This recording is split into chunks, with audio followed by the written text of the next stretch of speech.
नागपुर शहर के यशोधरा नगर थाना क्षेत्र में एक शादी समारोह खून खराबे में बदल गया था, जब एक तरफा प्रेम में डूबे आरोपी ने अपने साथियों के साथ मिलकर युवक की चाकू और सीमेंट ब्लॉक से हत्या कर दी थी। घटना के बाद से फरार चल रहे मुख्य आरोपी 33 वर्षीय बिरजू दीपक वाढ़वे को आखिरकार पुलिस ने गुप्त सूचना और तकनीकी सर्विलांस की मदद से गिरफ्तार कर लिया है। 20 फरवरी 2025 को यशोधरा नगर परिसर स्थित श्री छत्रपति शिवाजी महाराज सांस्कृतिक भवन के सामने फिरियादी अनुश्री वाढ़वे की शादी का समारोह चल रहा था। तभी आरोपी बिरजू वाढ़वे, जो फिरियादी की बहन से एक तरफा प्रेम करता था, उसने अपने साथियों सहित समारोह में पहुंचकर मेहमानों के सामने गाली गलौज और हंगामा किया। इस पर फिरियादी का मित्र 23 वर्षीय विहांग मनीष रंगारी ने आरोपी को समझाने की कोशिश की, लेकिन बिरजू ने चाकू से उस पर वार कर दिया। साथ ही आरोपी आर्यन उइके ने विहांग के सीने पर सीमेंट ब्लॉक फेंका और बाकी आरोपियों ने उसे लात घुसे मारे। गंभीर रूप से घायल विहांग को मेयो अस्पताल ले जाया गया, जहां डॉक्टर ने उसे मृत घोषित कर दिया। इस हत्याकांड में कुल 9 आरोपी चिन्हित किए गए। 8 आरोपियों को 22 और 24 फरवरी को गिरफ्तार किया गया था। 20 फेब्रुवारी 2025 रोजी रात्री 11:30च्या सुमारास भिलगाव येथील छत्रपती लॉन येथे वाढवे कुटुंबियांचा लग्न समारंभ होता। त्याचे जे फिर्यादी आहेत त्याच्या बहिणीचं त्या ठिकाणी लग्न होतं।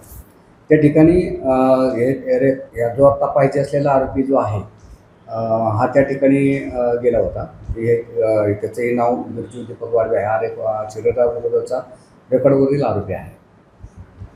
हा त्याच्या मित्रासह साथीदारांसह लग्न कार्यक्रमासाठी गेला होता। त्या ठिकाणी जाऊन त्यांनी लग्न समारंभामध्ये जे मुलीकडचे नातेवाईक आहेत त्यांना तो शिवीगाळी त्या ठिकाणी करू लागला।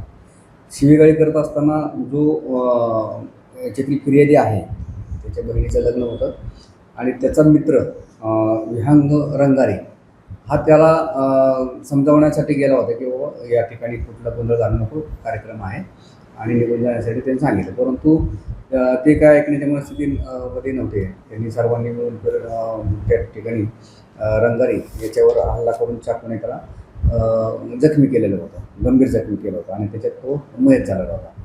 त्याच्यामध्ये आपण टोटल एकूण 10 आरोपी होते। यापूर्वी आपण 9 आरोपींना अटक केलेली आहे। 8 आरोपी त्यातले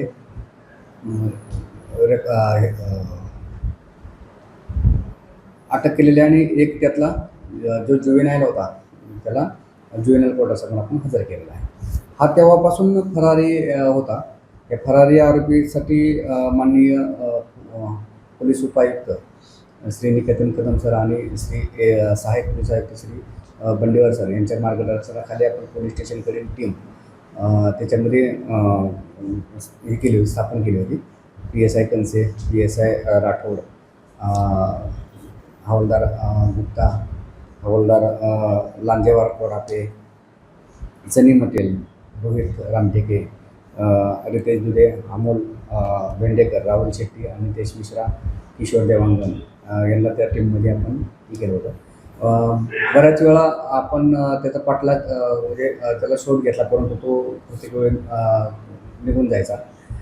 काल आम्हाला बातमीदार मार्फत माहिती मिळाली की टेकाऱ्यांमध्ये एका महिलेच्या घरी तो आलेला आहे आणि त्या ठिकाणी मग तात्काळ माननीय श्री DCP श्री निकेतन कदम सर यांच्या आदेशाने सहाय्यक पोलीस आयुक्त श्री बंडेवार सर यांच्या मार्गदर्शनाखाली त्या ठिकाणी टीम पाठवून त्या आरोपीला आपण ताब्यामध्ये घेतलेला आहे। त्याची पोलीस कस्टडी आपल्याला 5 तारखेपर्यंत मिळालेली आहे।